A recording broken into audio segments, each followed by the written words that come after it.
Yay Networks. 13 has been my lucky number for a while. Like, it's always a sign of good things to come for me. This is 13, a Taylor Swift fan podcast, breaking down every song, every Easter egg, every era, and every theory. Hosted by the biggest Swifties, Nick Adams, Anna Castillejos, Amy Nichols, and Lacey Gee. Welcome to 13, a Taylor Swift fan podcast. My name's Nick Adams. I'm Anna. Amy. And I'm Lacey Gee. And today we're going to break down the very first vault track on 1989 Taylor's version. We're doing this a little different than we have in the past. We want to jump in on the vault track craze right now. Everyone is curious, what's Taylor talking about? So we're going to start with the vault tracks this time around. So Surprise. Let us know Surprise, if you like that or not. Well, and Taylor said that these were her favorite vault tracks that she's ever done, and that it was really hard to decide what was going to go on the album and what wasn't. Mm-hmm. So, yeah, we're all vibing with these vault tracks. I mean, they're all good. They're all so good. They're addicting. I like when 1989, like the night before Taylor's version came out, Jake Dayton on TikTok, he posted a video being like, because you know how we talk about 1989 being the pop Bible? He's like, are you guys going to listen to the Old Testament or the New Testament first? I thought that was so funny. That is hilarious. But yeah, we're starting our 1989 era with Slut. So this was completely different than what I had expected. Yeah, I was thinking this was almost going to be more of like a Reputation vibe. Yeah. Or something, but yeah. I thought it was going to be like kind of going hard or something, but this is like it's dreamy. Almost like a dreamy light. It's kind of like a fluffy cloud of a song. Yeah. The exclamation point definitely threw all of us off. For sure. Yes. I thought it was going to be more of a female anthem, to be honest, that it was going to be loud in your face. This is what I am. You can't say that to me. Like a pop version of Mad Woman. Yes. So I was surprised whenever it came out and it was a little bit more melancholy and dreamy, but I love it. And I had a feeling there was a good chance it was going to be like this anyway. I think did you really? I think we all did, right? That considering she did Blank Space and Shake It Off, that it was going to be more tongue-in-cheek than actual calling out of anything. I guess I'm just talking about more of the sound of it than the lyrics. Yes, I think we all knew that it would be like, even she said, like a cheeky way of, giving into not giving in, but calling out the way that the media was treating her, especially back then. Mm-hmm. But I'm talking about more of like the sound of it is just completely different than what I had expected. And it almost like still is, even though I've had the vault and 1989 in general just like on repeat constantly. I still hear Slut and I'm still just like, whoa, like, I think it's very, very cool that she's able to do that, But she did say in her voice memo that, when she was writing 1989, she wrote Blank Space and she wrote Slut, and she basically was going to choose between the two on which one was going to go on the album. And it is crazy to think, and Mr. Perfectly Fine on TikTok, he had pointed out, he was like, in an alternate universe, we would be hearing Blank Space for the first time. Mm-hmm. If she had gone with Slut originally, then Blank Space would have been in the vault. And isn't that kind of weird to think about? Like, I listened to, after he posted that video, I was like, whoa, that is so interesting. And then I listened to Blank Space thinking, like, what would I think if this was the very, very first time that I heard it? And I think it also would have, I don't know, it's interesting to think about. But could she have released a song called Slut then? That's my question. I'm wondering if she held it back because it's a little too much. Even though the song itself is not that crazy or out of the norm. Just the title itself, Slut with an exclamation point. I mean, it's a big word for a girl still somewhat young in her career. Maybe it was the song, but it wouldn't have been titled Slut. Maybe. I don't know. But I don't think she. Yeah, in 2014, it would have been received a lot different. Yes. Yeah. And because every time she's addressed the haters in the media, it's always been in a cutesy way, in a Blank Space, in a Shake It Off way. Oh, you think I'm crazy? Let me write a song about being crazy, and then that all goes to number one. Mm-hmm. So I don't know that this would have gotten the same respect then. Yeah. I think it would have been very iffy. for her to release it then. I don't know that it's getting what she thought it would get now, because tell me if I'm wrong. I never saw it on TaylorSwift.com, but I saw the graphic where Slut was over the eyes, and it looked like she was going to push it for the single. It was supposed to be. They even said before 1989 Taylor's version dropped, they were saying that Slut was going to be the single pushed to radio, like everything. Yeah, but I'm guessing since it's not the fan favorite, they took it off of TaylorSwift.com, and now something else is going to happen. Well, so now the lead single for 1989 Taylor's version is It Over Now? Mm-hmm. Yeah. Because that became the fan favorite. she had to do a little maneuver here, you know? I think she thought it would do better. Yeah. And I wonder if, especially what happened with Cruel Summer, where on the Lover album, Cruel Summer wasn't the lead single, but we as fans always loved it. She and Jack Antonoff really loved it. And 4 or 5 years after the fact, it still does so great because people just love it so much. The fans love it so much. And I wonder if this time around, immediately upon releasing 1989 Taylor's version, when fans gravitated so much to Is It Over Now more than Slut, maybe they're like, hey, let's just listen to the fans now instead of waiting a couple years. I watched an interview that Jack Antonoff with Jimmy Fallon, and that's exactly what he was saying in the interview. He's like, I love where music is going, and it's the fans that are.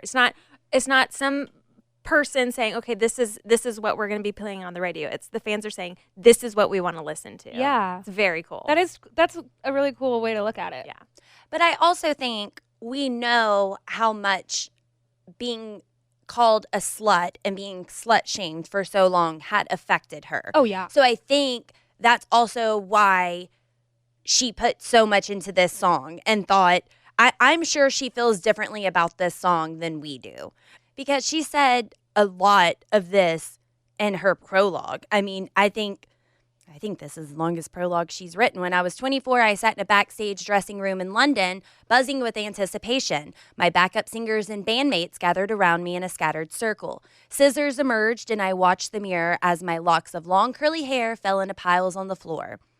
There I was in my plaid button-down shirt, grinning sheepishly as my tour mates and friends cheered on my haircut. The simple thing that everyone does, but I had a secret. For me, it was more than a hairstyle. When I was 24, I decided to completely reinvent myself. How does a person reinvent themselves, you ask? In any way I could think of, musically, geographically, aesthetically, behaviorally, motivationally, and I did so joyfully. The curiosity I had felt when the first murmurs of Making Red had amplified into a pulsing heartbeat of restlessness in my ears, the risk I took when I toyed with pop sounds and sensibilities on Red. I wanted to push it further, the sense of freedom I felt when traveling to big bursting cities. I wanted to live in one, the voices that had begun to shame me in new ways for dating like a normal young woman. I wanted to silence them. You see, in the years preceding this, I had become the target of slut shaming. The intensity and restlessness of would be criticized and called out if happened today. The jokes about my amounts of boyfriends, the trivialization of my songwriting, as if it were a predatory act of a boy-crazy psychopath. The media co-signing this narrative. I had to make it stop because it was starting to hurt.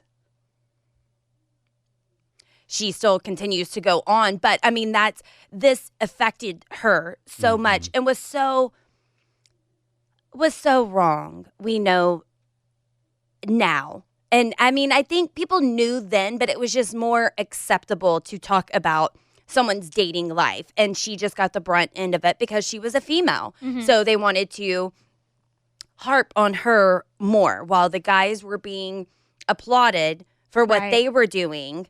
Everybody was slut shaming her instead, that you can't keep a boyfriend. You are boy crazy. You're doing all this. You're not.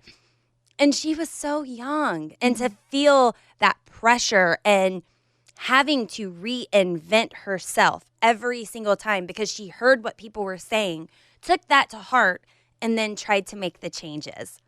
If you're going to talk about me and my boyfriends, I'm not going to date anymore. Now I'm going to have a tribe of hot girls with me, and then that blew up in her face. Right. So, I mean, it's just she could not do anything right, and it hurts me that she was treated like that. It hurts me so bad. And I know that this song has to mean so much more to her than it does the rest of us. The rest of us, it's a very cute song. We love it. We love the sound of it. But for her, it's so different. Oh, yeah, absolutely. Do you think there's anyone in the media now that's treated the way that she was then? Is there anyone that is called out for their dating life right now? Well, Sabrina Carpenter got a lot of hate. Yeah, she did. She did. And I honestly think that because of Taylor Swift and the way that she was treated and the way that we grew up seeing it and seeing Taylor call them out as they should be, I feel like at least I try to, like, as a person in media, I try to, like, protect other female artists in that way. Mm-hmm. Like, it happens with Olivia Rodrigo. Mm-hmm. Also, it's like, who is she dating? Who is this song about? You know, it's like any, like, female artist that writes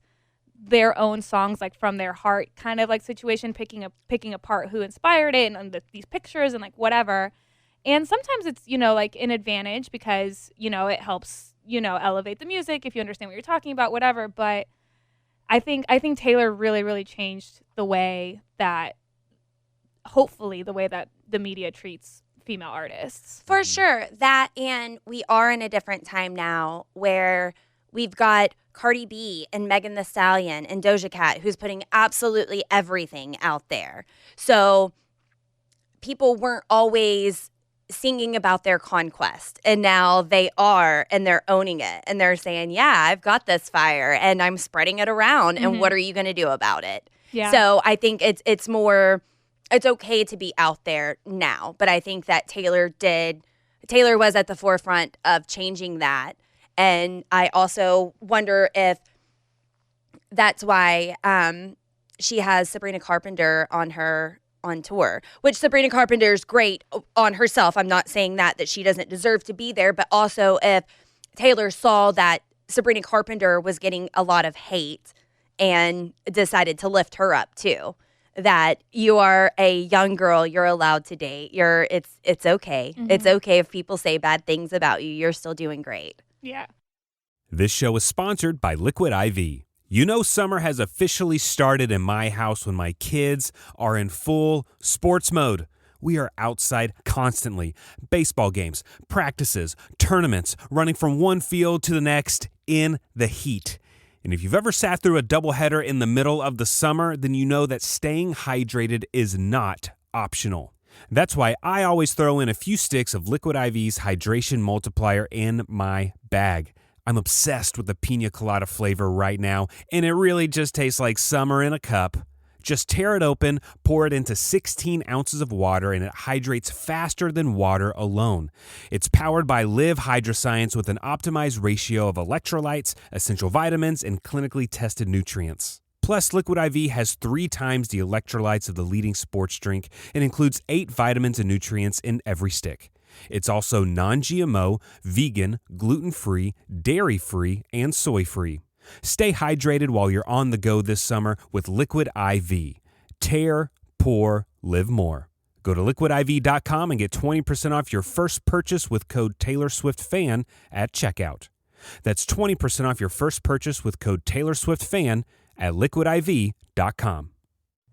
Warmer, sunnier days are calling, and you can fuel up for them with Factor's no prep, no mess meals. Meet your wellness goals in time for summer thanks to the menu of chef-crafted meals with options like Calorie Smart, Protein Plus, and Keto.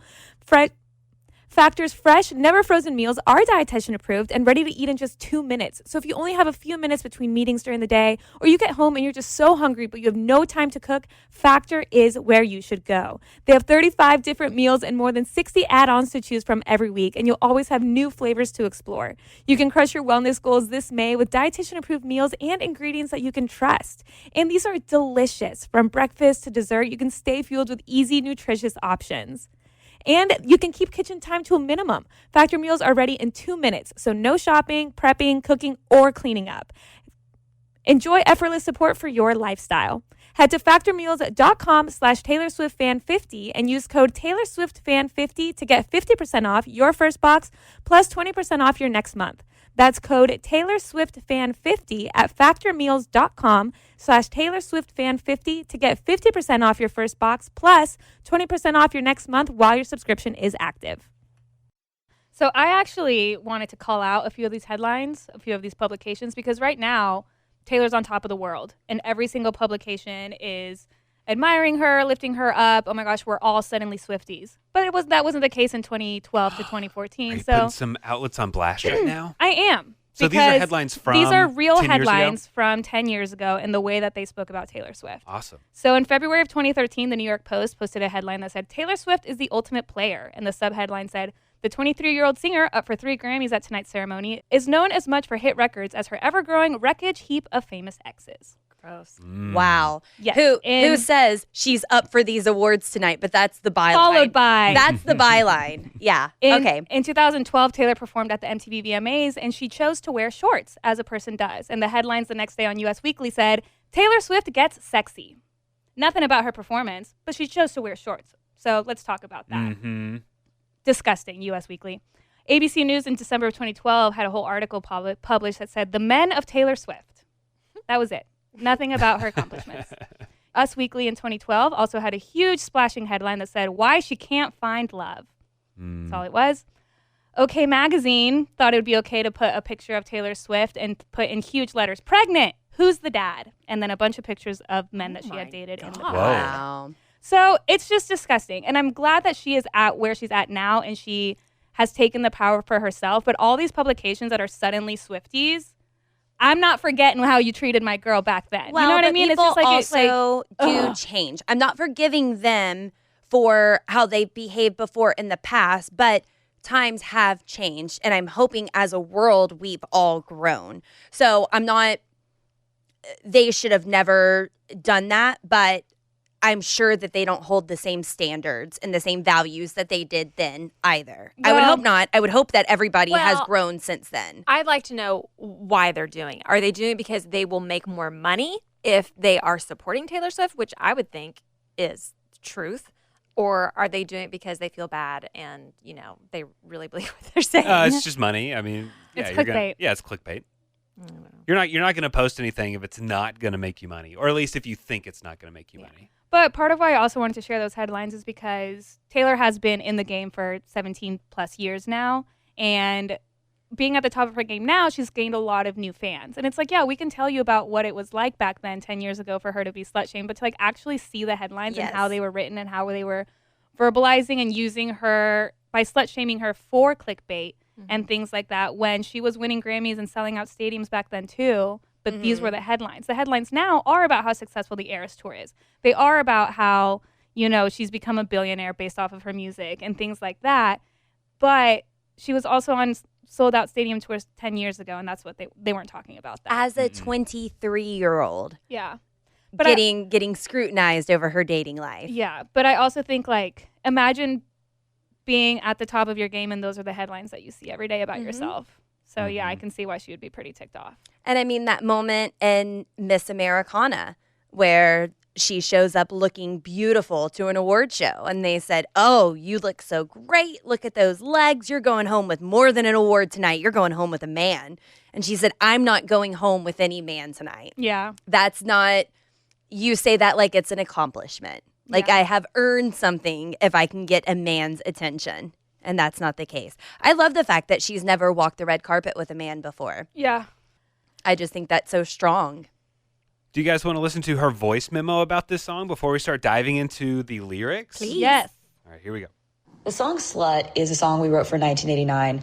And in it, I kind of sort of cheekily play on the discussions at that time in my life around my dating life. And that's not the only time on 1989 that I've done that. I did that on Blank Space. And I think when I came down to having to pick songs for the album, I think I thought, okay, well, I'm going to choose Blank Space. And unfortunately, I had to make some tough decisions in terms of what to put on the track list. But I love this song because I think it's really dreamy and really, I don't know, I always saw 1989 as a New York album, but this song to me was always California. And maybe that was another reason it didn't make the cut, because sometimes thematically I just have these weird little rules in my head. But I'm so happy it's finally going to be something that you guys hear, because I have always been proud of it. I've always wanted it to come out into the world, and now it is. So yay. Is our girl sick? I don't know. I played it off of YouTube. Who knows what? Okay. How they compressed her to convert to that video. I don't know. All right. So before we get into the lyrics of Slut, I think it's only appropriate that we go around the room and all talk about our sluttiest moments. Who wants to go first? Who's up first? I think you should kick it off, Nick.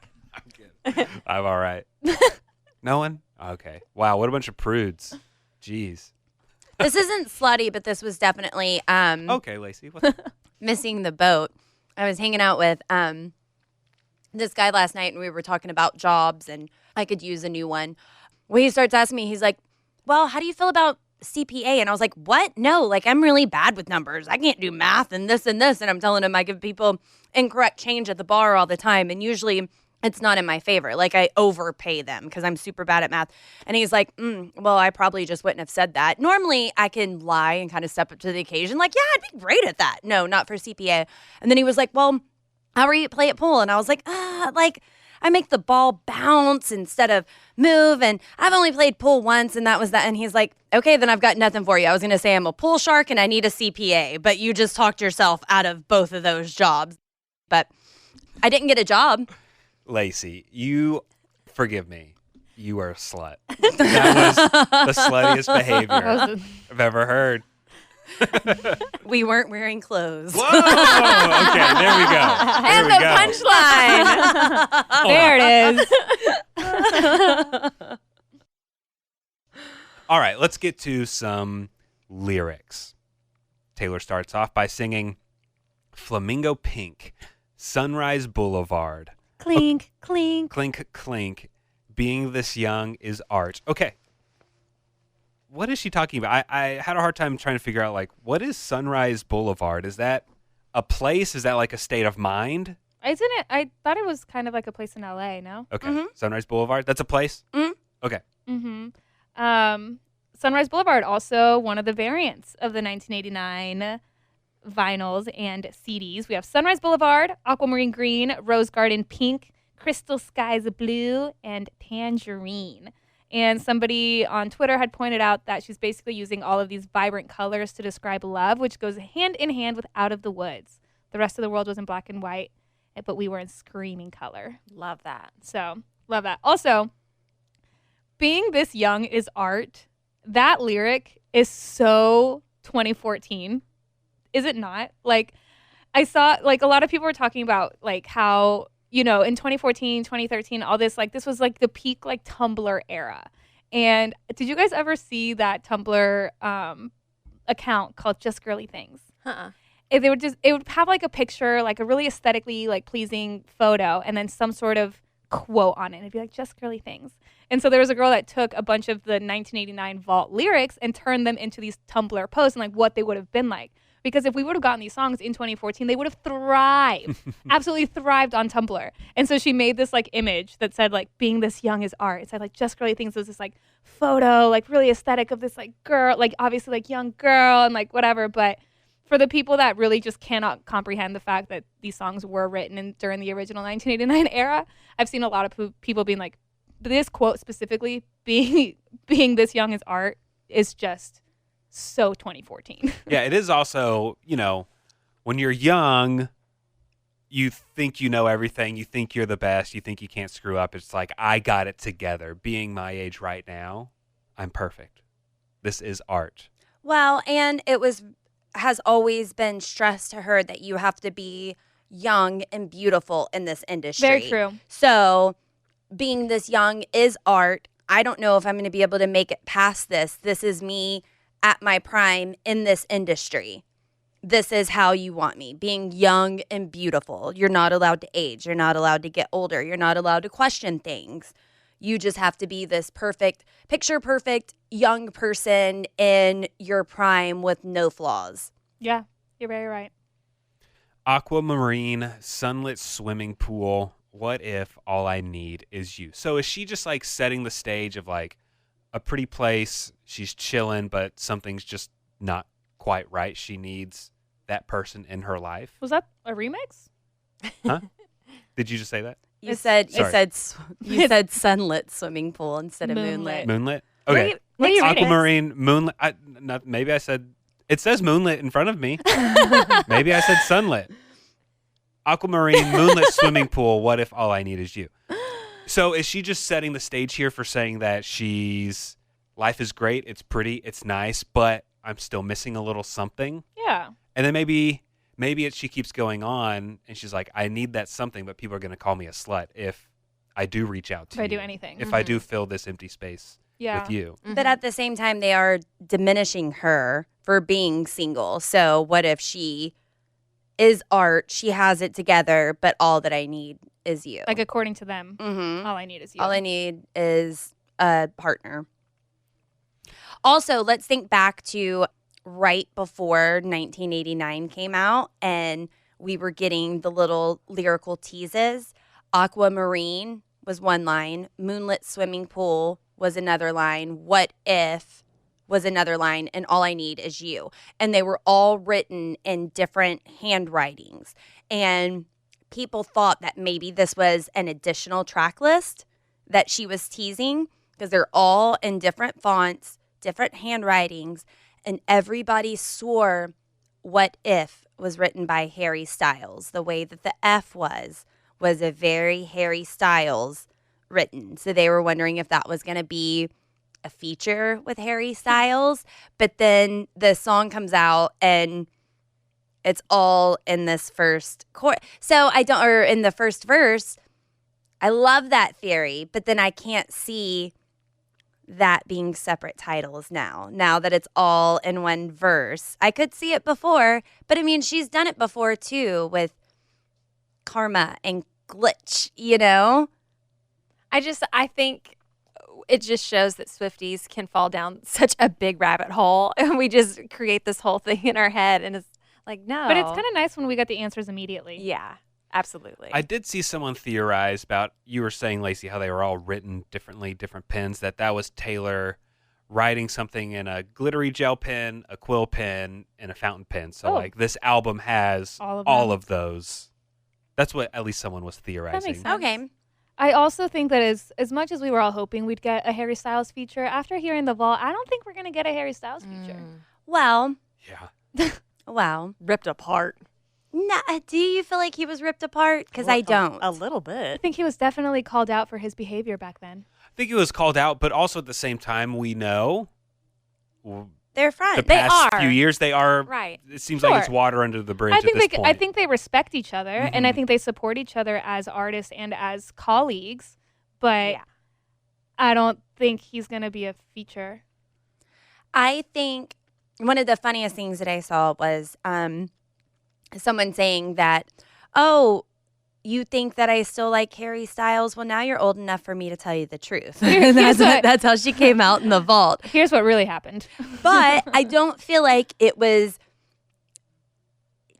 more honest about what happened with them, but I don't feel like she holds him in the same way that she holds her other exes who did her completely wrong, because she is taking ownership as well. And is it over now? She's saying, I was here too. So I don't know that they're not going to work together at some point. I don't feel like she bashed him in the Vault tracks. We did find out more for sure. I wasn't expecting that, but I don't feel like she just went off on him. He didn't get the Jake Gyllenhaal and John Mayer treatment. He doesn't need to go into hiding. I don't know. Lying traitor. That just sticks out to me. Summer is right around the corner, and we love to have fun, but we're all really well aware that it can get expensive. And when you have financial goals, you need to decide what's worth it. A Chime checking account helps you reach your financial goals while still enjoying your summer. Are you traveling at all this summer? Maybe to hit up another Eras tour date? And look, sometimes you know that you don't mean to overdraft, but it just happens when things start to add up. And Chime allows you to overdraft up to $200 with no fees, which at times can be a total game changer. You can set up your direct deposit with your Chime account, and you'll be notified to enroll in SpotMe. Live it up this summer and make progress towards your financial goals with Chime. Open your bank account in minutes at chime.com/Taylor Swift fan. That's chime.com/Taylor Swift fan. Chime feels like progress. Banking services and debit card provided by the Bancorp Bank N.A. or Stride Bank N.A. members. FDIC. SpotMe eligibility requirements and overdraft limits apply. Boosts are available to eligible Chime members enrolled in SpotMe and are subject to monthly limits. Terms and conditions apply. Go to chime.com/disclosures for details. Got Love Struck went straight to my head. Got Love Sick all over my bed. Okay. I understand the first part. Got Love Struck went straight to my head. Okay. You got these initial feelings. Things are great. I'm borderline starting to obsess over this new relationship, right? Out of control. Yeah. And so I still don't know what Love Sick all over my bed means. I kind of take We've it as discussed like, it a little bit, but when I listen to it, I take it as like, you know how sometimes you just like you feel so much that you almost feel sick, like even out of excitement. Like sometimes like when we're about to get a new Taylor Swift album, like, oh my God, I feel sick. I'm going to throw up, like screaming, crying, throwing up because I'm so excited. But kind of the same sentiment, but like so like love sick. Like, oh my gosh, I'm so in love. I'm physically ill. And all over my bed. I mean, I think that just kind of goes into the slut messaging. Gotcha. So I think it's kind of you are so much in love and then you're questioning everything. So while you are in love, you're still spending time in your bed analyzing, obsessing. Is this right? Is this wrong? Am I going to put up with it? And you're making yourself sick. You're causing this to happen yourself because you're so much in your own head about it. So I started off love struck, but now I'm love sick because I'm just going round and round in my own head in the bed where we make love. But now I'm stuck here feeling sick about it. Got love sick all over my bed. Love to think you'll never forget. Handfoots in wet cement. Adorned with smoke on my clothes. Are you okay? Am I like not reading the right lyrics or something? Handprints. What did I say? Handfoots. Are y'all messing with me? No. Love to think you'll never forget. Handprints in wet cement. Adorned with smoke on my clothes. Is lovelorn is the next word, right? Okay. Lovelorn and nobody knows. Yeah. So everlasting love, right? Like handprints in wet or handfoots in wet cement. Like that's like there forever, right? And I also saw someone point out that doing that, like putting your handprint in cement, that's like a kid thing to do. Yeah. Like a young child thing to do, and to put it into this context, it is kind of like the start of a relationship in a way. You know, like, oh my gosh, like we're not like in love, like we're not in a relationship. We're gonna see where this goes, but let's make it permanent. You know. I just think of Wildest Dreams. Love to think you'll never forget, and that's what Wildest Dreams like say. You'll remember me. I think she knows that it's not gonna work out, but yeah, she's having fun. Yeah. Adorned with smoke on my clothes. What's that about? Is the person she's with smokes? I think so. I kind of took it as like, you know how when you're, even if you're not smoking, but you're around someone that is, or you're in a smoky bar, or even at a campfire, like that smoke smell sticks onto your clothes. Right. I kind of take it as that. In that like, person's scent is on her? Not even scent, but just like, you can't escape you. Oh. You know? Okay. I like that. But I don't know if that's it, but I really like it. I don't know if that's correct, but I think it's just the, you know, another way to say handprints in wet cement. Maybe we don't have to always take things so literally. So literally. But I do the next one. Love thorns all over this rose. I'll pay the price. You won't. Yeah. Ain't that the truth? Mm-hmm. Basically, like, no matter what happens in this relationship or this situationship or whatever this is that we're doing, she's going to be the one that gets scrutinized simply because she's a female. Yeah. This other character is not going to face the backlash that she's facing, regardless of what this relationship is. Maybe they're just friends grabbing dinner. Oh my God, she's a slut. You know, maybe they're just walking in a park together. Oh my God, she's a slut. Maybe they are hooking up in public. Oh my God, she's a slut. No matter what, she's going to be the one that gets scrutinized for it. And he won't. Because she's the serial dater. And then everybody, the only thing anyone ever has to say about the guy she's dating is, be careful, she'll write a song about you. I mean, we're seeing that in real time now, you know? Like, oh my gosh, here's the breakup song that Taylor Swift is inevitably going to write. I hate that kind of stuff. I see that stuff on TikTok all the time of people like, you know, playfully being like, here's what the song is going to sound like when Taylor and Travis Kelce break up. I'm sorry. When people send me those videos, I don't watch them because I don't like them. Because it's just like, are we not past that? Or whenever we're in the middle of midnight and she just kicked off her Eras tour and we find out about her and Joe breaking up. And then everybody, oh, well, at least we know we're going to get a really good album. How many good albums did we get out of her while she was happy in a relationship? That's not... Amen. Do not just say... we were concerned for our girl and how she was feeling. Obviously, she's thriving and she's doing great. But whenever we initially found out about the breakup, we were all concerned that was a long-term relationship for her. We've all been through breakups. We know that it hurts. But to see people's comments like that, and it's like, are you kidding me? Yeah. Are you kidding me? She has the #1 album. She's out on tour right now. And you want to talk about how good her next album's going to be because it's going to be a breakup album? All of her albums have been great. All of her albums are good. Yeah. You know, she also says in the line above what we're talking about, lovelorn and nobody knows. I didn't really know what lovelorn meant, so I had to look it up. Lovelorn is feeling hopeless or sad about love because someone that you love doesn't love you back, or they don't love you back as much as you love them. I had to look it up too, Nick. Yeah. Lovelorn, like, great. I'm loving this person, but they're not reciprocating this love that I'm giving them. Then she goes into the chorus, but if I'm all dressed up, they might as well be looking at us. And if they call me a slut, you know it might be worth it for once. And if I'm going to be drunk, I might as well be drunk in love. Misheard lyric.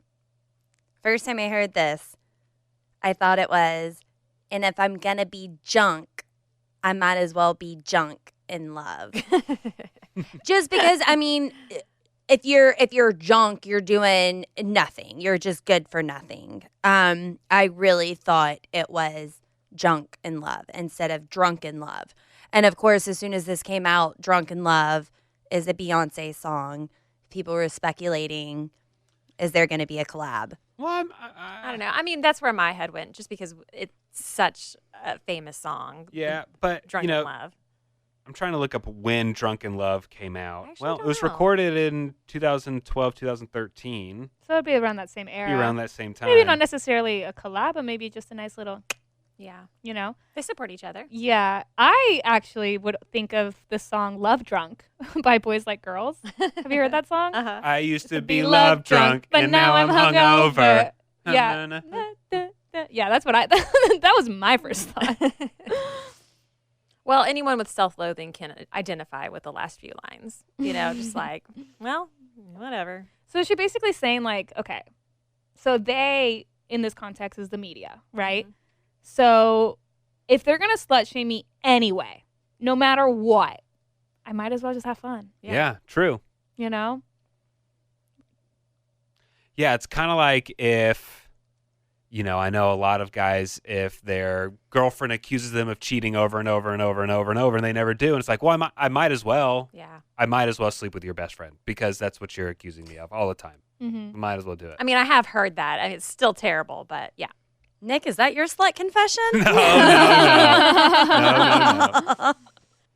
Send the code. He's waiting there. The sticks and stones they throw froze mid-air. What code?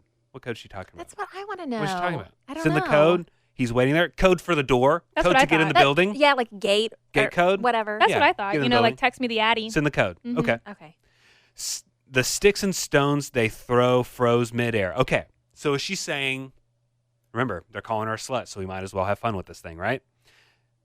Someone's down at her place. She's sending this person the code to come up, to come up to her place. The sticks and stones they throw froze midair. Like, I don't care anymore. Everyone wants him. That was my crime. The wrong place at the wrong time. So basically the crime being that she's dating, Mhm. like a normal person, right? Right. And that she's dating someone that everyone loves.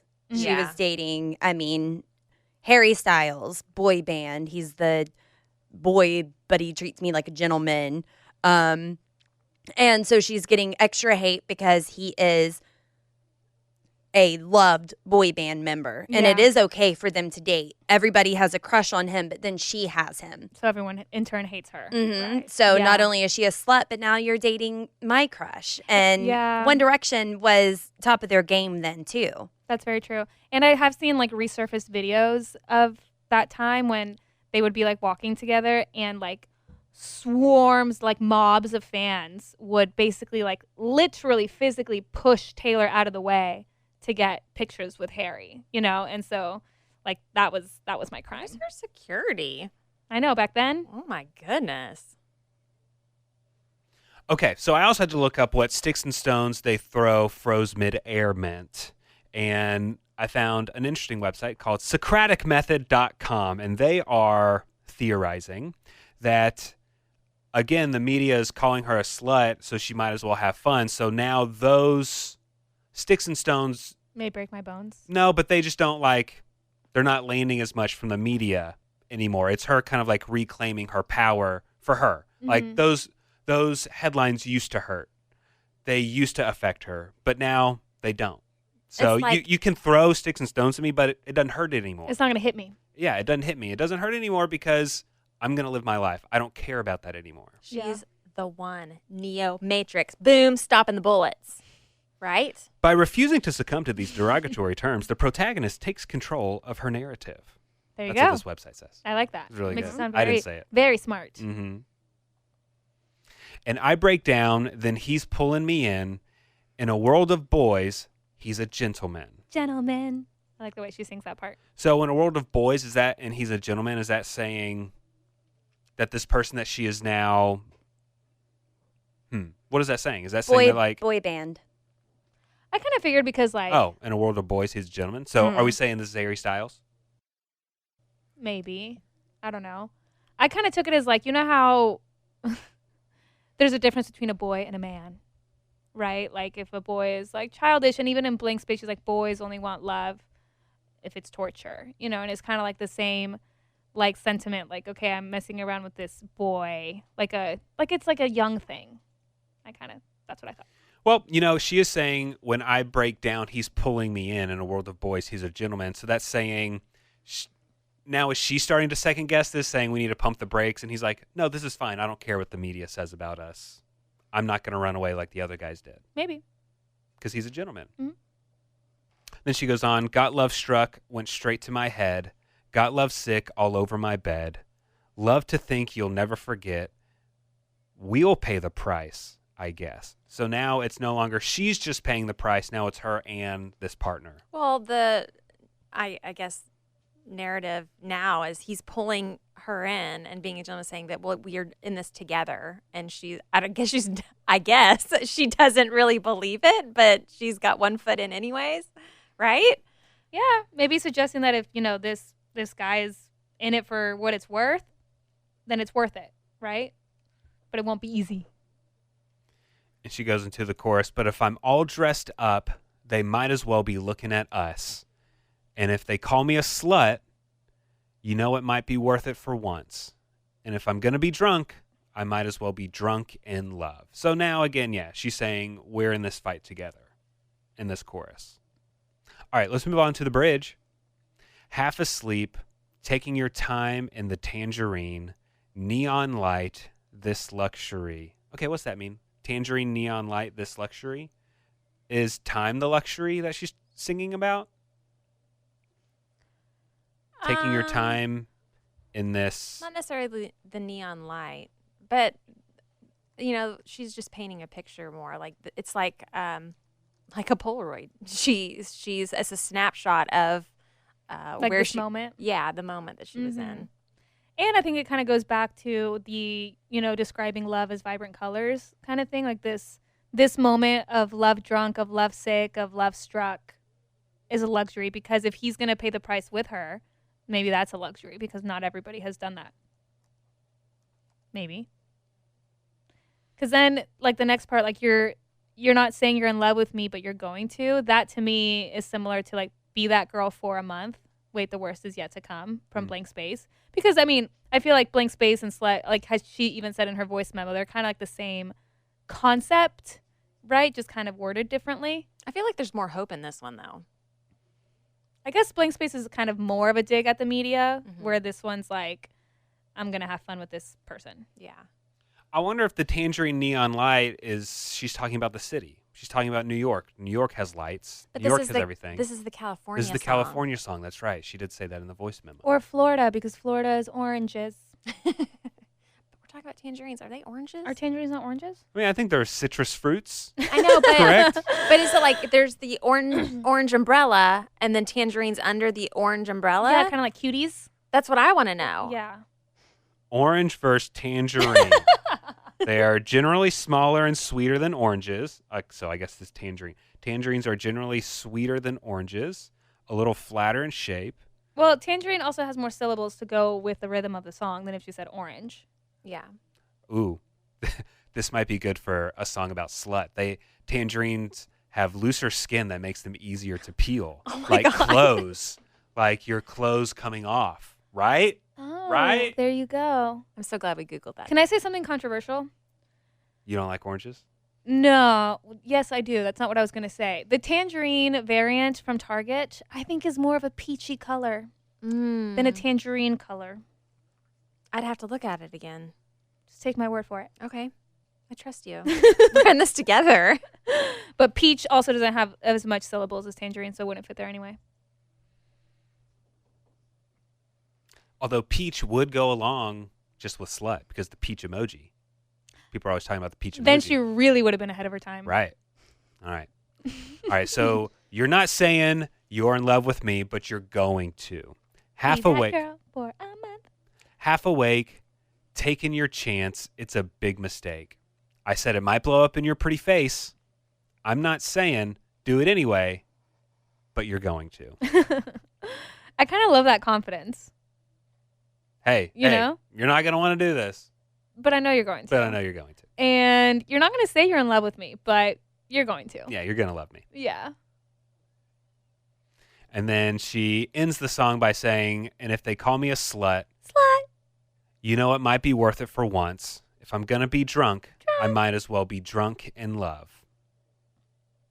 And that is Slut by song. Taylor Swift.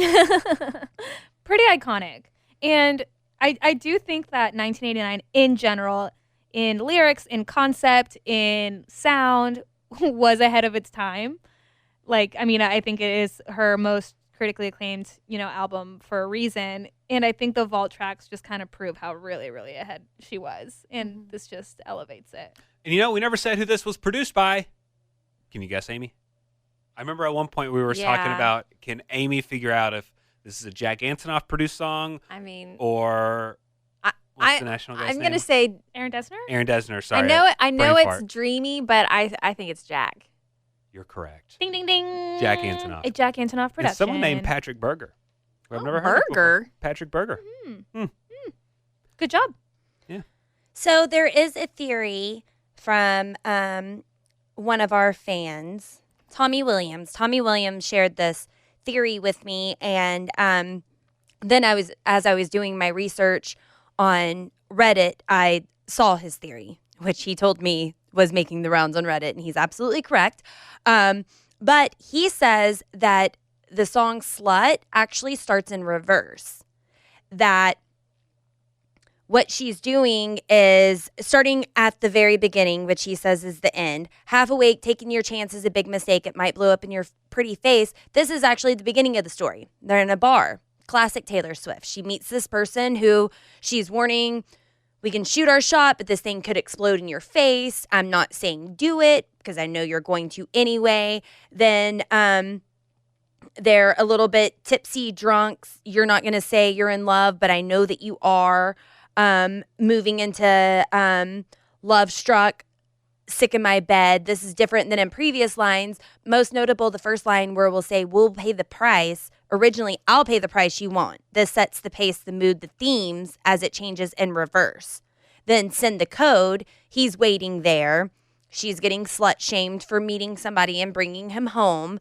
And then Flamingo Pink, Sunrise Boulevard, clink, clink, being this young as art.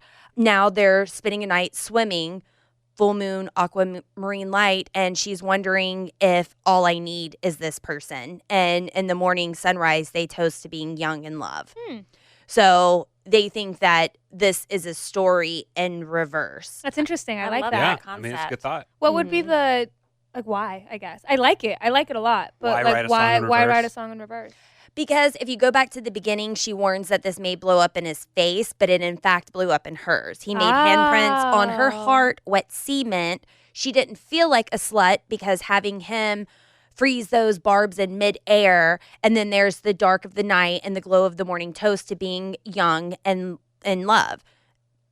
That's also cool because you can also visualize that as a music video where the story's being told backwards. Absolutely. You know? That's really cool. I like that a lot. Now I'm going to listen to the song a lot differently. Yeah, he said she's lovelorn, she's given love, but she isn't being reciprocated. No one can relate to her love, and these thorns, she's paying the price that he won't. Yeah. Wow. That's really... He's rewarded. She gets labeled a slut. And since Slut was supposed to be the single, we might have an already made music video for the song, and it's not... maybe it won't get released. Maybe she's scurrying together right before she goes back on tour and she's going to make a different music video for Is It Over Now? I don't know, but I would love to see a music video for this because if it does go in reverse, that would be really, really cool. Mm-hmm. That was from one of our listeners, Lacey? Mm-hmm. Oh my gosh. Yeah. That's amazing. Yeah. Thank you for sharing that with us. Yeah. Thank you so much, Tommy. He had reached out, and then as I was doing my research this morning, I saw exactly what he was talking about. He knows what he's talking about. He was making the rounds on Reddit. He personally sent it to me first, and then as I was doing my research, I saw it on Reddit, and he is absolutely correct. Thank you, He's getting Tommy. a lot of love for that, and that is just a theory. It's a great one. Mm-hmm. I do want to say that Taylor, we know how much this slut shaming has affected Taylor, that even back in her 73 questions with Vogue in 2016, they asked her, what advice would you give yourself? And she said that she would go back and warn her 19-year-old self that one day she would be, quote, a national lightning rod for slut shaming. Yikes. What I did think was cool, in that same 73 question interview, they asked Taylor Swift what her favorite food was. And she said, if calories didn't count, which hurts me, but that was her mind frame then. But her answer was chicken tenders. And now, full circle, here is Taylor Swift eating ice cream on the back of her cover and eating chicken tenders at a football game. With seemingly ranch. Which just makes me so happy because it shows how much she has grown since then. She's admitted to having eating disorders and problems in the past, and this was stuff that plagued her during 1989. So for her now to be her age, re-recording this, taking ownership by eating ice cream on the back, that's something old Taylor couldn't do because she was worried about calories. And now she's eating her favorite food. I love that. She's photographed eating her favorite food because calories don't count. What are you doing? I love that for her. I thought that was really, really cool to be able to see that now, that she's out and about eating chicken tenders. Can I admit something? I'm obsessed with some chicken fingers. And I'm dreaming of them right now. They're just frozen chicken fingers from the store. I'm dreaming about them right now. Where do you like the dinosaur? They're from Costco. Okay. They're spicy chicken strips. I don't go to Costco. They are so delicious. Do you want to share? I mean, I can try and remember to bring you one next week. All right. Sounds good. I'll bring the ranch. I'll bring the ketchup, I guess. I do want to share what one person from Reddit said. Not York said, I wish there was a Slut 10-minute version and a Venice Beach style bitch. What? Hold on. A 10-minute version and a Venice bitch style. What is Venice bitch style? Well, maybe I was thinking Venice Beach, but then Venice Beach, that's in outside California, of LA, right? still. California. Anyway, I just thought it was funny to think that there could be a 10-minute version of Slut. It would be pretty funny. All right, class. Have we said all we needed to say about Slut? I'm sure I'm going to think of more things as soon as we're done recording. But for now... Yeah. Okay. Well, thanks for joining us on this episode of 13 of Taylor Swift Fan Podcast. Please, if you have not already, subscribe to us on whatever podcasting platform you're listening to us on right now. Leave us a good review. Leave us some 5 stars. And join us next time. We're going to be breaking down Say, Don't Go. Thanks for listening to 13, a Taylor Swift fan podcast. Subscribe for free and leave a positive review on Apple Podcasts, Spotify, or Google Podcasts.